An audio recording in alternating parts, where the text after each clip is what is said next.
Kenya is a member party of IDLO, and since 2010, we have provided support to Kenya for the development and implementation of its constitution, and later for the devolution process, and of course, as you've heard, for the transformational reform and strengthening of the Kenyan judiciary.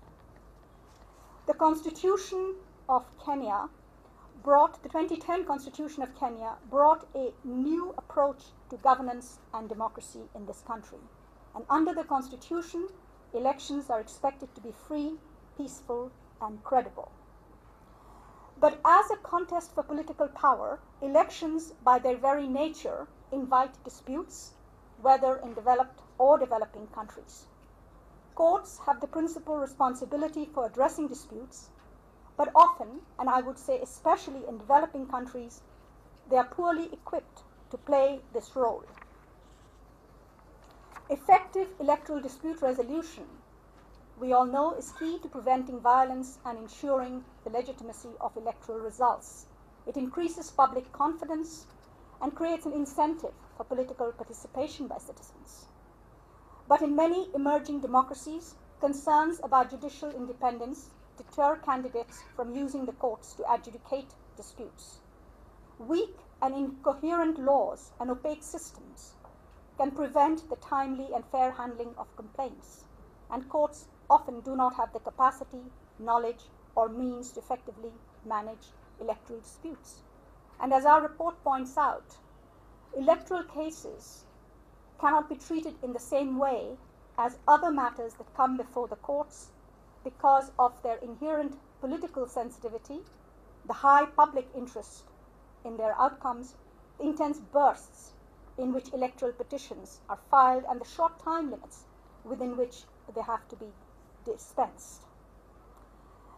But in an environment marked by ethnic tensions and low public trust in political institutions that had triggered the post-election violence in 2007, the successful management of election petitions by the Kenyan judiciary was one of several key factors responsible for the relatively peaceful elections and transfer of power here in this country in 2013.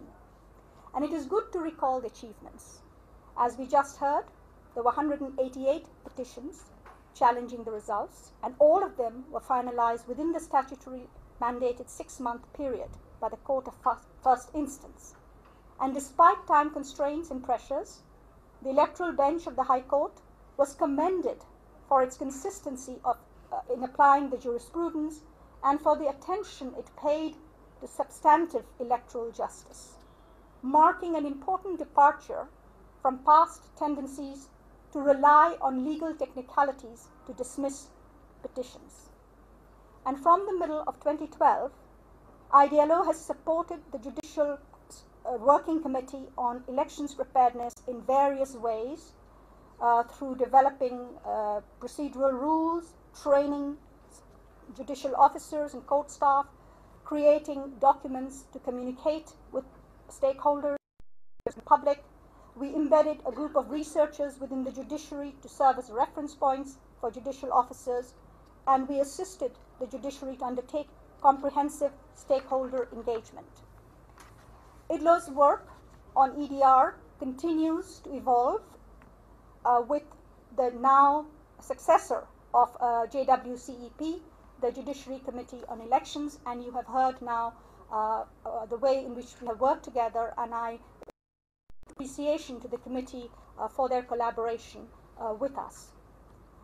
Allow me to congratulate the committee, the Judiciary Committee on Elections, on its annual report, which was developed with our assistance, and I am confident that the excellent preparatory work that the JCE has done towards the 2017 general elections positions the judiciary well to discharge its mandate on electoral dispute resolution. Kenya is one of 5 African countries that are going to hold general elections this year, the others being Angola, the Democratic Republic of Congo, Liberia, and Rwanda.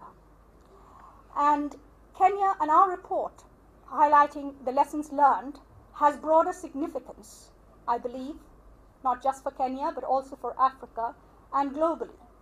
We should not forget that at the UN, Kenya played a key role. Kenya co-chaired the process that led to the adoption of the UN's 2030 Agenda for Sustainable Development. A key game-changing element of that agenda is that for the first time, access to justice and the creation of peaceful, inclusive societies is seen as a goal of the International Agenda for Sustainable Development.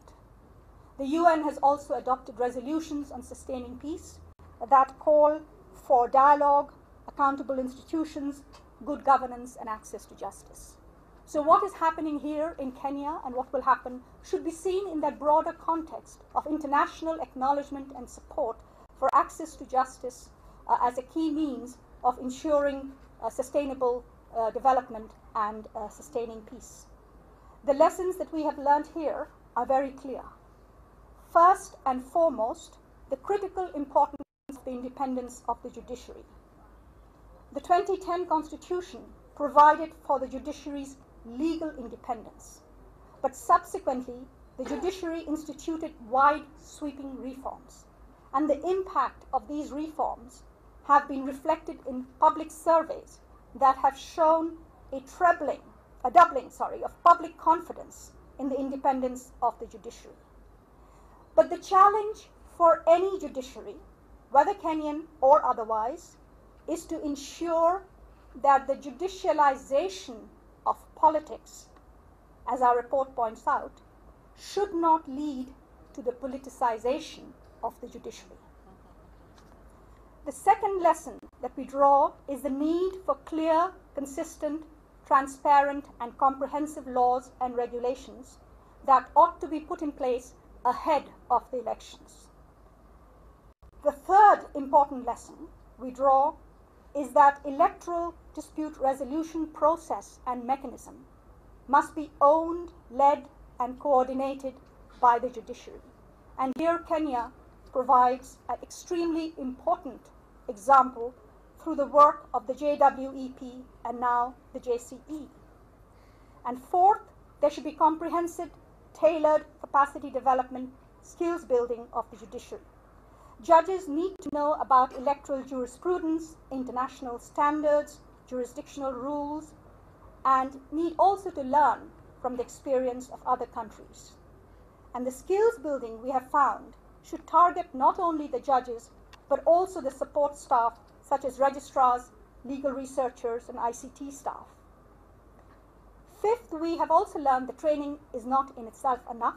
The judiciary also needs easily accessible forms of guidance on procedural and substantive aspects such as handbooks and checklists. Sixth, and I emphasize this very strongly, an electoral dispute resolution system has little value if it remains inaccessible and unknown to those who need to use it. Electoral justice should not be restricted to elites or well-resourced petitioners, but must be made available to all those who feel disenfranchised and excluded. And here the judiciary plays an important role in its public outreach activities to inform and to engage. And this outreach is essential to ensure that the public understands and trusts that the EDR system will deliver swift and independent justice. The public backlash against the judiciary following the presidential petition decision in the Supreme Court in 2013 provides a lesson on the immense difficulties of convincing a cynical public that judicial decisions are based on legal reasoning and not political influence. And that, of course, makes the task of public outreach even more important. Let me end by saying that ultimately, the most critical challenges are not related to the law and the judiciary, but derive from the attitudes and behavior of political and other actors and institutions. And therefore, parallel measures to strengthen the electoral administration and electoral management bodies is, of course, equally important. And above all, rooting out electoral violence and replacing it with peaceful judicial resolution requires concerted, non-partisan commitment to a culture of democracy and justice from all actors, institutions, and the electorate. The people of Kenya, as so many other speakers ahead of me have said, demand and deserve no less. So as Kenya prepares to further strengthen its judiciary as an essential pillar of democracy and justice for all, let me reiterate IDLO's commitment to working with you and in support of you to reach that goal. Thank you.